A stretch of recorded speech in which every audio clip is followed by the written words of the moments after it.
ಅದೇ ನರೇಂದ್ರ ಮೋದಿಯವರ ಸರ್ಕಾರದಲ್ಲಿ 2014ರಿಂದ 24ರವರೆಗೆ ನಮ್ಮ ರಾಜ್ಯಕ್ಕೆ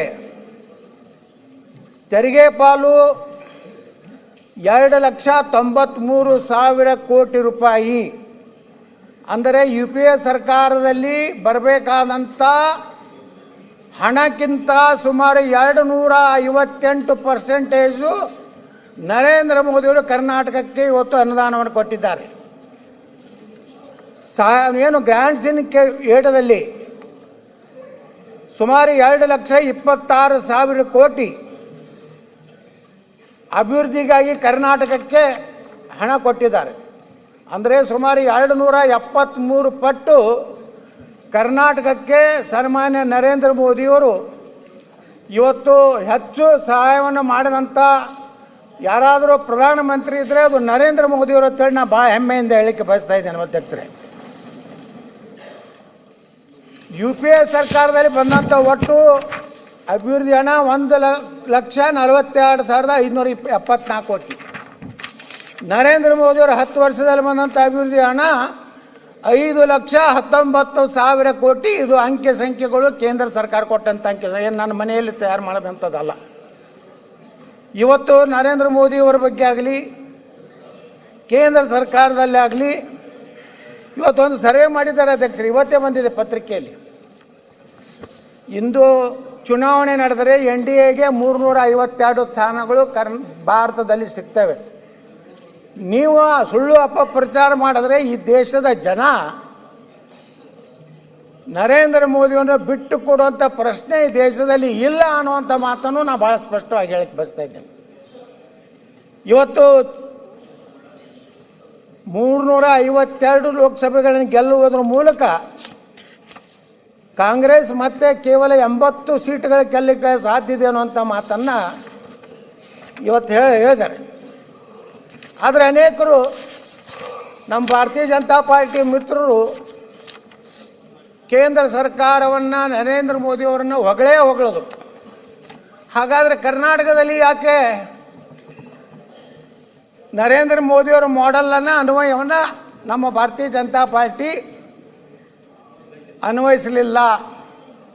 ಇಲ್ಲಿ ಸಾಕಷ್ಟು ಭ್ರಷ್ಟಾಚಾರ, ಸರಿಯಾದ ಆಡಳಿತ ಇಲ್ಲಾರ್ದಕ್ಕೆ ಬರೀ ನರೇಂದ್ರ ಮೋದಿಯವರು ಬರೀ ಕೇವಲ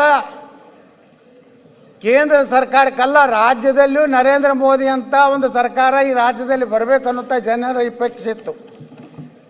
ಆದರೆ ನರೇಂದ್ರ ಮೋದಿಯವರನ್ನು ಹೋಲುವಂಥವ್ರು ಕರ್ನಾಟಕ ರಾಜ್ಯದಲ್ಲಿ ಕೆಲಸ ಮಾಡದೇ ಇರೋದು ಪರಿಣಾಮವಾಗಿ ಇಲ್ಲಿ 56 ಸೀಟಿಗೆ ನಾವು ಬಂದು ಕೂತಿದ್ದೀವಿ. ಕೇವಲ ಕೇಂದ್ರ ಸರ್ಕಾರ ಹೊಗಳೋದ್ರಿಂದ ಹೊಟ್ಟೆ ತುಂಬುವುದಿಲ್ಲ. ಇವತ್ತು ನಮ್ಮ ರಾಜ್ಯದ ಮುಖ್ಯಮಂತ್ರಿಗಳು ಭಾಳ ಅನುಭವಿಗಳಿದ್ದಾರೆ, ಅನೇಕ ಹಿರಿಯ ಸಚಿವರು ಅದ್ದಾರೆ. ಅವರು ಈ ಅವಧಿ ಇಲ್ಲ ಅಥವಾ ಮುಂದಿನ ಅವಧಿ ರಾಜಕೀಯದಿಂದ ವಿಶ್ರಾಂತಿ ಜೀವನಕ್ಕೆ ಹೋಗ್ಬೋದು. ಆದರೂ ಒಂದು ವಿನಂತಿಯನ್ನು ಮಾಡ್ಕೋತೀನಿ, ಇವತ್ತು ಹೋಗುವ ಕಾಲದಲ್ಲಿ ರಾಜ್ಯದ ಜನರಿಗೆ ಇವತ್ತು ನ್ಯಾಯಯುತವಾಗಿ ಸಿಗಬೇಕಾದಂಥ ಅಭಿವೃದ್ಧಿ ಆಗಲಿ ಘರ್ಷಣೆ ಇರಲಾರ್ದೇ ಇವತ್ತು ನಮ್ಮ ರಾಜ್ಯದ ಅಭಿವೃದ್ಧಿಯನ್ನು ಮಾಡಬೇಕಾದಂಥ ಜವಾಬ್ದಾರಿ ಭಾಳ ದೊಡ್ಡ ಜವಾಬ್ದಾರಿ ಇದೆ. ಆದರೆ ಅದು ಆಗ್ತಾಯಿಲ್ಲ ಅಧ್ಯಕ್ಷರೇ. ಇವತ್ತು ನೋಡಿ, ನಿನ್ನೆ ಗುತ್ತಿಗೆದಾರರ ಸಂಘದವರು ಪತ್ರಿಕಾಗೋಷ್ಠಿಯನ್ನು ಮಾಡಿ ಏನು ಹೇಳ್ತಾರೆ ಅಂದರೆ, ನಿನ್ನೆನೆ kickbacks doubled under your government, contractors right to Siddu. ಈ ರೀತಿ ಭ್ರಷ್ಟಾಚಾರ ದಿನದಿಂದ ದಿನಕ್ಕೆ ಒಂದು ಸರ್ಕಾರದಿಂದ ಒಂದು ಸರ್ಕಾರಕ್ಕೆ ಏರ್ತಾನೆ ಹೋಗ್ತಾ ಇದೆ.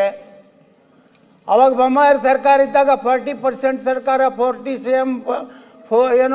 CM ಸರ್ಕಾರ ಅಂತೇಳಿ ಅಪವಾದ ಮಾಡ್ತಿದ್ರು, ಟೀಕೆ ಮಾಡ್ತಿದ್ರು. ಒಂದು ಮುಖ್ಯಮಂತ್ರಿ ಹುದ್ದೆಗೆ ಯಾರೇ ಆಗಲಿ ಏನು ಗೌರವ ಕೊಡೋದೇ ಬೊಮ್ಮಾಯಿಯವರನ್ನು ಅಪಮಾನ ಮಾಡುವಂಥದ್ದು, ರೋಡ್ನಲ್ಲಿ ಕಾಂಪೌಂಡಿಗೆ ಬೀದಿ ಬೀದಿಯಲ್ಲಿ ಈ ರಾಜ್ಯದ ಮುಖ್ಯಮಂತ್ರಿಗಳ ಹರಾಜನ ಮಾಡುವಂಥ ಪರಿಸ್ಥಿತಿ ಈ ರಾಜ್ಯದಲ್ಲಿ ನಾವು ನೋಡಿದ್ದೀವಿ. ಈಗ ಅವರೇ ಅಧಿಕಾರಕ್ಕೆ ಬಂದಿದ್ದಾರೆ, ಅವರೇ ಕುರ್ಚಿ ಮೇಲೆ ಕೂತಿದ್ದಾರೆ.